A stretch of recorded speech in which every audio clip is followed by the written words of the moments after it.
Hello. Hello, good afternoon. So welcome back from the Rapid Research Roundtables. So I hope everybody has a chance to actually look at the different basically interactive sessions that we have. And then, you're looking forward to the second half of the workshop where we have a lineup of another 5 very exciting presentations for you. So without further ado, so we'll start with the first presentation. So that's actually a paper on a motivational perspective on the personalization of gamification. All right. So let me just start the video. Okay. And then if you have any questions, feel free to ask in the Q&A, and then I'll direct them to the authors.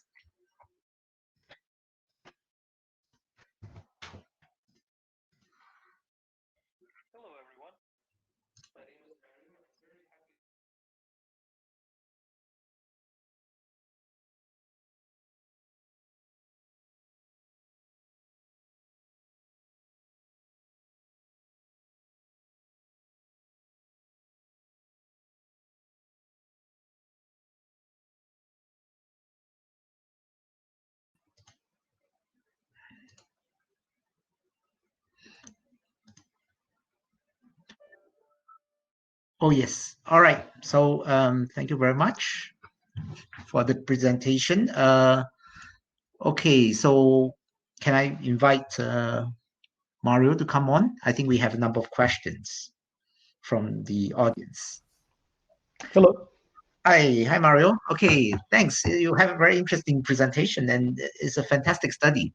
So we have a number of questions from the audience, and then I will go in terms of how they've been asked. So I think the first question, if I'm correct, was that we have a question that says that was the feedback provided to participants only in terms of performance time, or is there like considerations of performance error as well? Yeah, that's right. We only integrated feedback for performance time. There was no way to in that system to automate, so to get the performance errors in real time. It had to be calculated after. So there was no way to integrate that in the feedback. So there was only feedback on performance time. Yes, unfortunately. Okay.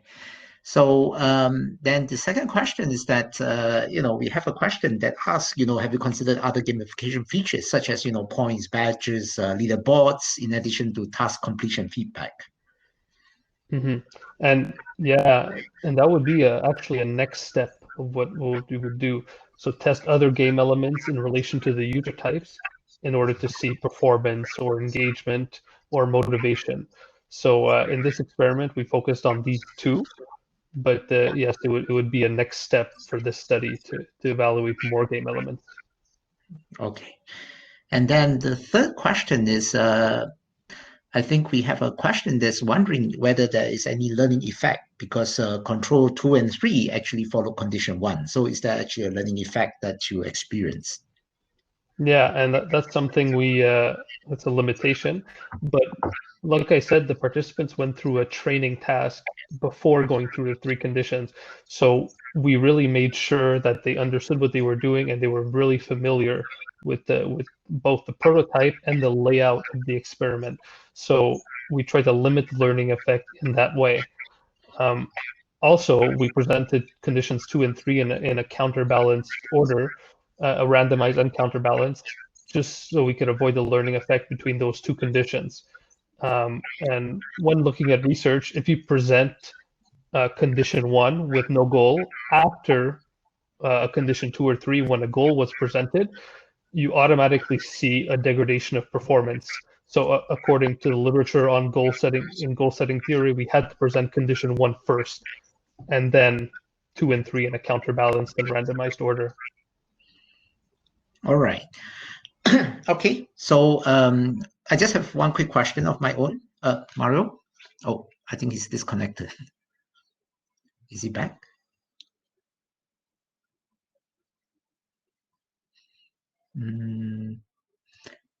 Okay, he might be disconnected. So if that's the case, then yes, maybe we can then move on if it's not available. All right, then I'll move on to the second presentation that we have. The second presentation is on mobile learning and student engagement in higher education. So it's an interesting topic. Oh yeah, Mario, you're back. Sorry, my Google Chrome just shut down for no reason. Yeah, no worries. Yeah. So, I think Mario's is Mario back? Okay. All right. So if that's the case, then yes, as I mentioned, so we move on to the next presentation. So the next presentation is on mobile learning and student engagement in higher education. Okay, so let me put on the video.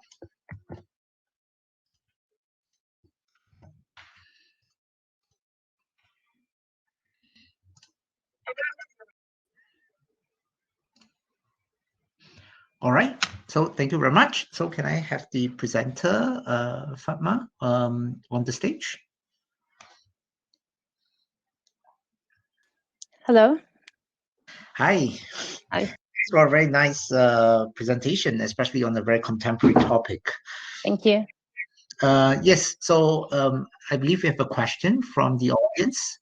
So the question is actually, by any chance, did you also find any studies suggesting negative impacts of mobile learning on student engagement? And if you do, how did they explain that?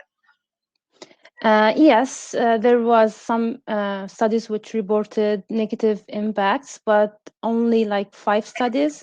We didn't have enough data to further explore or further explain this phenomenon. So hopefully in the future, we're planning to expand this research to include more papers to learn more about the negative outcomes of mobile learning and student engagement. Right. And then, since we still have time, I'll follow up with a question of my own. So you talk about the 3 mobility framework, right? Mm-hmm. Yeah. Now, if I look at the 3 mobility framework, the 3 levels seems to be progressive in the sense that the 3rd level seems to subsume the 2nd level, the 2nd level seems to subsume the 1st level. Is that how it's being presented in your theory development? That means, is that how you're thinking about it? And also, does this imply that when you come to engagement, there is also this deepening in terms of engagement? So I'm wondering whether do you have any thoughts on that? Yes, as you said, the framework suggests that in level 1 only the technology is mobile, but in level 2, this will include the learner as well, like two people or 2 students working together. And finally, in the 3rd level, which usually classified as the optimal level, that the entire learning experience is mobile. So it's a progressive element, the mobility aspect in the mobile learning environments. And regarding you, can you clarify, please, that you're asking about the impact of and its impact on engagement, because since it's actually being subsumed, right? Then of course the question there is that, is it true that, for instance, if I am the 3rd level, right, I would have all the behavioral or cognitive aspects that you associate with the 1st and 2nd level, or is it that there are some aspects which might appear in the 1st and 2nd level, and then it kind of disappears in the 3rd level, as an example? So I'm just wondering, have you given, how does a review look like in that sense? Yeah, actually, we looked at the impact of each level on student engagement, and interestingly, we found that all the 3 levels were associated with positive incomes, and as I mentioned earlier, very few studies reported negative impacts in the 3 levels. So probably when we include more papers or more articles, we probably find out whether would come out with studies that reported investigating further the impact of each level or each element of the level. Because in the study, it was inclusive to all the 3 levels. We didn't focus on each level individually. Okay. Yeah. All right. So I think we are out of time, but thank you very much. If you are interested in Fatma's work, please feel free to approach her during, the interactive session. All right. So thank you very much. Thank you very much. Thank you, everyone. Yes. All right. And then I'll move on to the other presentation. So the next one we have is actually patching the human in information security. So using the inoculation defense to confer resistance against phishing attacks. So it's a very interesting topic. And then I'll start off with the video.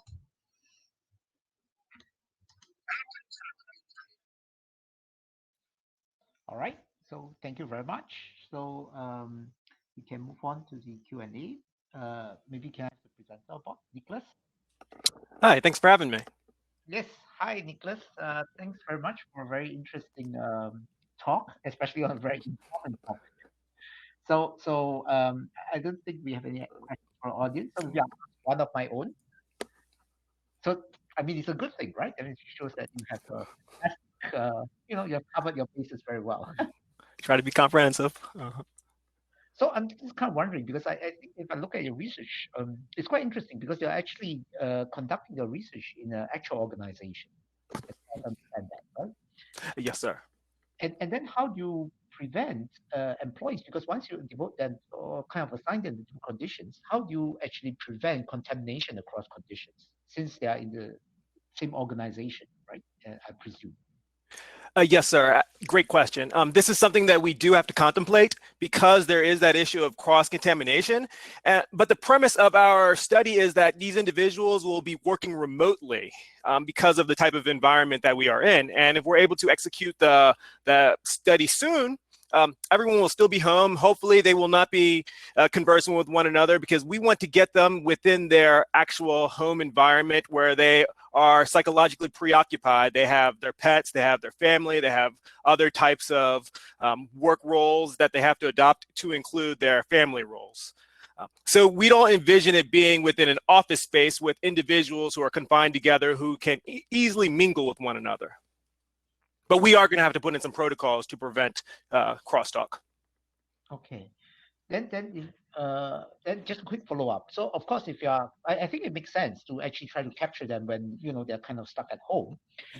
But if that's the case, is there any potential? Does Mr. foresee any potential more confounds that's actually caused by such an environment? That means, for instance, in terms of training, right? So will it lead to a situation where some of the participants might actually go for that means something where it's easier to train, or the training materials are easier to understand, might be more beneficial in this context as compared to where you have extensive training materials. So of course I've not seen the training materials, so I have no idea how it looks like, but I was just wondering whether or not is that going to be a problem? Yes, indeed. There will be potential confounds associated with the training and the different training types. And one way that we're going to try to attempt to control for it is through the issue involvement construct. And with issue involvement, this is where we're going to be able to encapsulate those who have high knowledge on protective security behaviors and those who have dwindling knowledge, who aren't really too adept at protecting their devices. And just in general with the literature, it shows that individuals are not too adept protecting their mobile devices because they feel that there are inherent systems in place to protect their devices. So we feel that the mobile device medium will be a good one to penetrate and phish individuals. Okay. Yes. All right. So I think we are running short of time. So fantastic presentation. For the rest of the audience, if you are interested to engage with the work that Nicholas and his colleagues are doing, so feel free to approach them during the interactive sessions. Okay. So thank you very much. Thank you. And then yes, I'll move on to the next presentation. So it's the effect of sociability on social spatial interaction and learner social presence in mixed reality online learning environment. So again, it's a very important topic in terms of online learning, and we are seeing it much more prevalent today. So, Roy?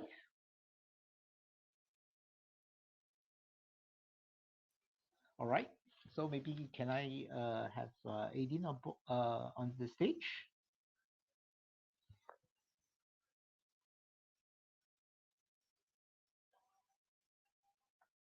Aidin? Hello, everybody.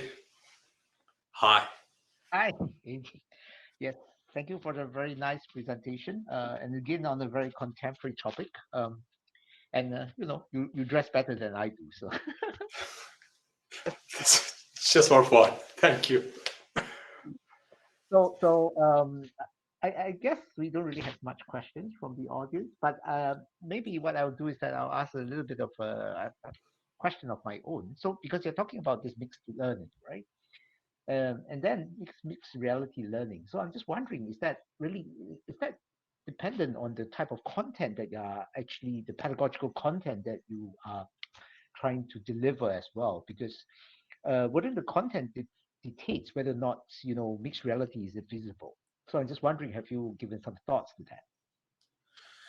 Well, thank you for this great question. Certainly, it will be a very study, and it may differ depending on the need of each course may vary.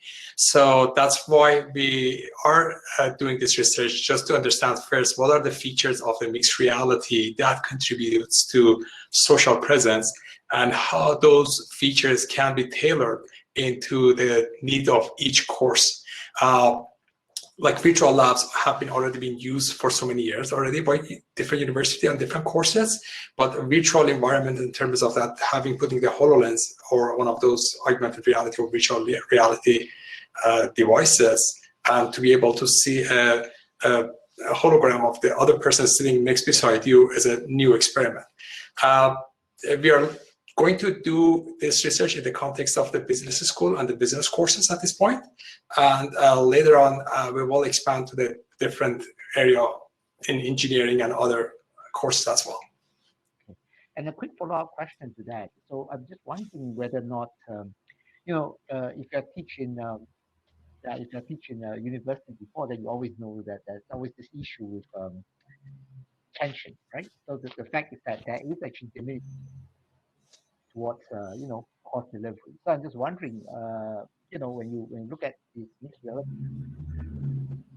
you expect that it will deal with aspects of retention and attention, that means retaining attention among students. Thank you. Yes, for this great question. Yes, that's but at this point we are only investigating on the group behavior, just to see how it influences the group behavior learning. Like a real situation, a group of 5 or 6 students, they sit together and discuss a case study or MBA case that they're working on. Yeah. Well, if it's going to add if there is finding of this study supports that, it will add to enjoyment as well as the feeling the presence of other. So that most likely it will contribute also to the retention as well, and to have a better result in terms of people will not feel lonely, and they will feel almost close to when they used to be sitting in the class face to face. I think that's great. So yes, so you might want to reflect on that, because I know that there's actually a line of work that looks at the use of collaboration as a means of actually retaining students. So you will notice that there's more retention when, especially in the MOOCs environment. So there's a study that actually talks about collaboration as a means of actually retaining students. So if your mixed reality can give rise to collaboration, and then that might actually lead to a beneficial outcome. But in any case, it's a fantastic study. And thank you. Yes, and then for the audience, if you have further questions about mixed reality, then please direct them to it during the interactive session. So thank you very much. Thank you. So the next is actually, we come to the last of our paper presentation. So it's from user acceptance to social acceptance. All right, and then let me start the video.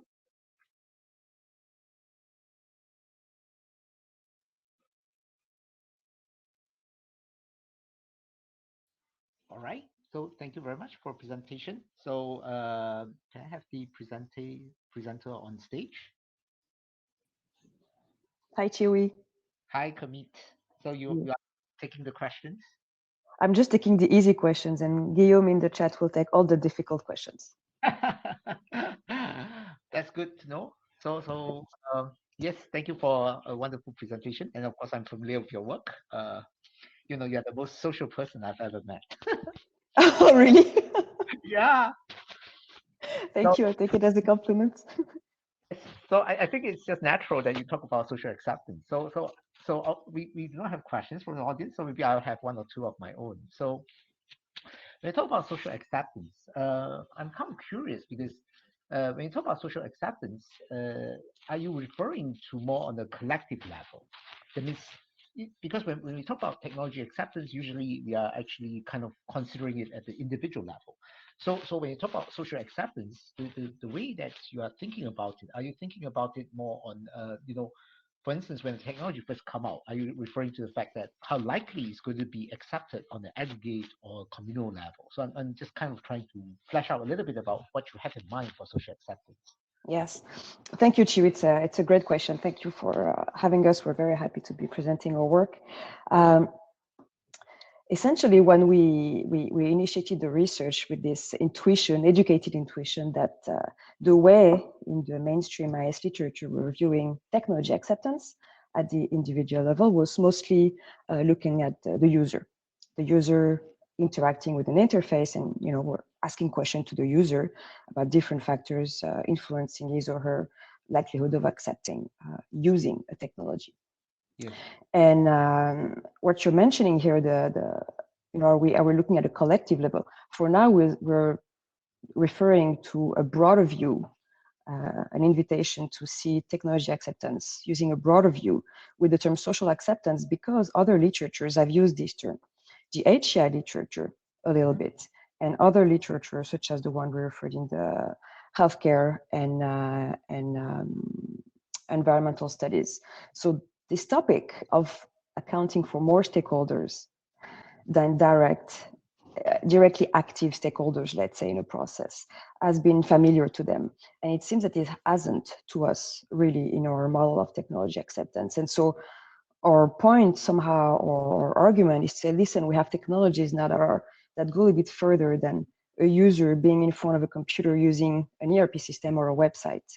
And the use of technologies by people, by individuals in organizations or at home, has effects that go a little bit further than effect on themselves. So at different level, and the multi-level, as you mentioned, collective, would be probably a good lens. I hadn't seen it like that, but the idea that there are multiple stakeholders beyond the person either choosing or using the technology is really the underlying idea.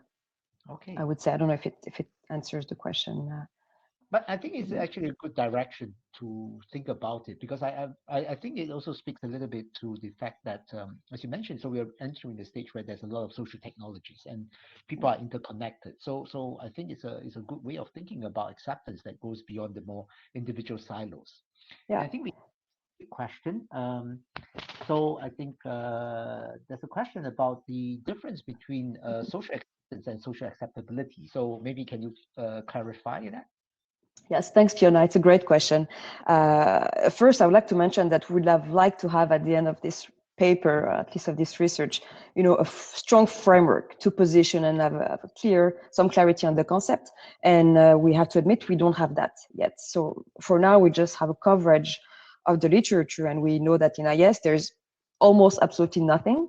In SIGHCI, there are studies, and Fiona, this is precisely where we saw those two different concepts emerge: social acceptance and social acceptability. So different researchers have defined them differently.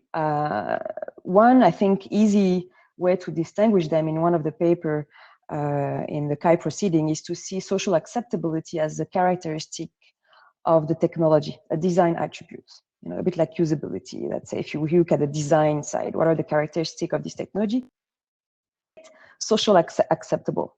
And social acceptance would be the behavioral concept somehow behind it. So that's how it is. It's not consistent, really. When you read this literature, it's a lot of different definitions, a lot of different operationalizations of those two concepts. But the difference, the clearest difference we've seen between the two is this one. Mm-hmm. All right. So thank you very much. If anybody can actually find a way to conceptualize social acceptance, it must be you. Thanks, Chewy. I appreciate it. So yes, I think there's one other question. So are you referring to only IS? sorry, Kamit, are you back? I think we have time for one quick question. I think someone kicked me out. I'm back. Yes, so we just have time for one quick question. So let's just finish this. Are you referring to only IS where there's clear separation between user and spectator? So for instance, like ERP, or does it apply to social acceptance for systems where everyone is a user, like social media? Okay, I need to read this. Are you referring to only IS where there's a clear separation between user and spectator, or there's a better social system where everyone is a user? Rania, it's a good question.